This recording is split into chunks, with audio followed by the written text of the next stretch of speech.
మంగళగిరిలో చేనేత మగ్గాలను అప్గ్రేడ్ చేసి ప్రస్తుతం 1000 లోపు ఉన్న మగ్గాలను 5000కు చేరుస్తామని, మంగళగిరి చేనేతకు గత వైభవం తెస్తామని యువనేత నారా లోకేష్ పేర్కొన్నారు. ఎన్నికల ప్రచారంలో భాగంగా మంగళగిరి కొండపనేని టౌన్షిప్ వాసులతో యువనేత సమావేశమయ్యారు. తొలుత మంగళగిరికి చెందిన చేనేత ప్రముఖుడు జంజనం శ్రీనివాసరావు ఇంటికి వెళ్లి వారి కుటుంబ సభ్యులను మర్యాదపూర్వకంగా కలుసుకున్నారు. ఈ సందర్భంగా మాట్లాడుతూ చీరాల, ధర్మవరంలలో చేనేతలు తమ మగ్గాలను అప్గ్రేడ్ చేసుకుని తమ ప్రభావాన్ని నిలబెట్టుకున్నారు. మంగళగిరిలో మాత్రం గతంలో 20,000 ఉన్న మగ్గాలు ఇప్పుడు 1000 లోపు తగ్గిపోయాయన్నారు.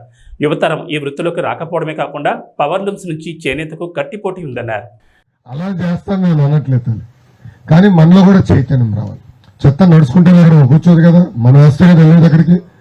మనం ఇతర దేశాలకు వెళ్ళి చెత్త ఏం రోడ్ల పైన, కానీ మనం వేస్తాం. ఇది అన్యాయం. ఫస్ట్ మొత్తం క్లీనప్ చేయాలి.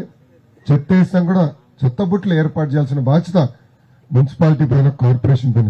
మన కార్పొరేషన్ మున్సిపాలిటీ నాకే తెలియట్లా, రెండింటి మధ్యలో ఉంది.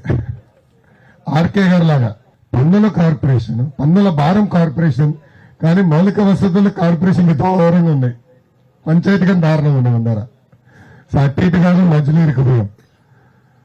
సో ఆదర్శంగా చేయాలి. ముందలంతా క్లీనప్ చేయాలి. చేసి చెత్త బుట్టలు ఏర్పాటు చేస్తాం. టైం టు టైం అది కలెక్ట్ చేస్తాం. ఆ ఇన్ఫ్రాస్ట్రక్చర్ అంతా క్రియేట్ చేస్తాం.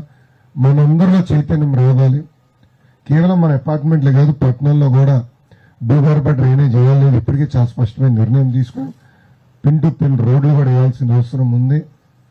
పట్టణంలో చూసిన రోడ్లు ఎంత దారుణమైన, ట్రాఫిక్ పెరిగిపోయింది, రోడ్లంతా గుంతలమయ అయిపోయినాయి. అదంతా సిస్టమేటిక్ గా చేయాల్సిన అవసరం ఉంది. అది చేసే బాధ్యత మేము లోకేష్ తీసుకుంటాం. అందుకే బాబు సూపర్ 6 మేనిఫెస్టోలో మొదటి హామీ 20 లక్షల ఉద్యోగాలు కల్పిస్తాము. 20 లక్షల ఉద్యోగాలు కల్పిస్తే ఆంధ్ర రాష్ట్రం ఆదాయం దాదాపు 2 రేట్ల పైన పెరుగుతుంది. సో అప్పుడు సంక్షేమ అభివృద్ధి రెండు కలిసికట్టుగా మనం ముందుకు తీసుకెళ్ళగలుగుతాం. తెలుగుదేశం పార్టీకి, అలయన్స్ కి సంక్షేమ అభివృద్ధి అనేది జోడెద్దుబండి. ఈ రెండు ముందరికైతేనే మనం రాష్ట్రం అభివృద్ధి చెందుతుంది. పక్క రాష్ట్రాలు చూస్తే నిజంగా ఈరోజు అసూయపడుతున్నాం. ఒక హైదరాబాద్ తీసుకోండి, ఒక చెన్నై తీసుకోండి, బెంగళూరు లాంటి పట్టణాల్లో కూడా వాళ్ళు స్పీడ్ ముందరికెళ్తున్నారు. వాళ్ళకున్న సమస్యలు వాళ్ళకు ఉన్నాయి, కానీ ఏ ప్రభుత్వం వచ్చినా ఆ పట్టణాలను అభివృద్ధి చేస్తూ ముందరికెళ్తున్నారు. భారతదేశ చరిత్రలో అభివృద్ధి వ్యతిరేకంగా పనిచేసిన ఏకైక ముఖ్యమంత్రి జగన్మోహన్ రెడ్డి గారు. ఈరోజు ఉద్యోగాల కల్పన గురించి ఇంత మాట్లాడుతున్నాం. ఆయన తీసుకున్న 3వ నిర్ణయం PPA రద్దు, పవర్ పర్చేస్ అగ్రిమెంట్ రద్దు చేస్తుంటారు. బాబు గారు ముందు చూపుతూ రాబోయే 25 సంవత్సరాలు మనకు ఎంత విద్యుత్ అవసరమో ఫోర్కాస్ట్ చేసి సోలార్ ప్లాంట్లు ఎన్ని పెట్టించారు. ఈ ప్రభుత్వ అధికారులకు వచ్చినాక ₹2.25-30 PPA చాలా ఎక్కువ అని చెప్పి రద్దు చేశారు.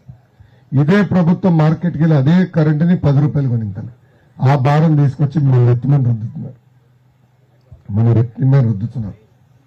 ఇంకా మార్చి బిల్లు వచ్చినాయి ఏప్రిల్లో, అందరికీ కాలింది. 100 వచ్చే బిల్లు 1000 వస్తున్నాయి, 1000 వచ్చే బిల్లు 10,000 వస్తున్నాయి. 9 సార్లు కరెంట్ ఛార్జీలు పెంచారు, ఇంటి పన్ను పెంచారు, చెత్త పన్ను పెంచారు, పెట్రోల్, డీజిల్, గ్యాస్ పైన అదనపు పన్ను వేస్తున్నారు. కానీ ఎక్కడ ఒక రోడ్ ఇలా ఒక్క పరిశ్రమ తీసుకురాలి, ఒక్కరికి ఉద్యోగాలు కల్పించాలి. దీనికి ఫుల్ స్టాప్ పెట్టాలి. మీ అందరూ తెలుసు, చంద్రబాబు నాయుడు గారు అంటేనే అభివృద్ధి. ఆటోమేటిక్ రోడ్లు కానీ 24 గంటల కరెంటు కానీ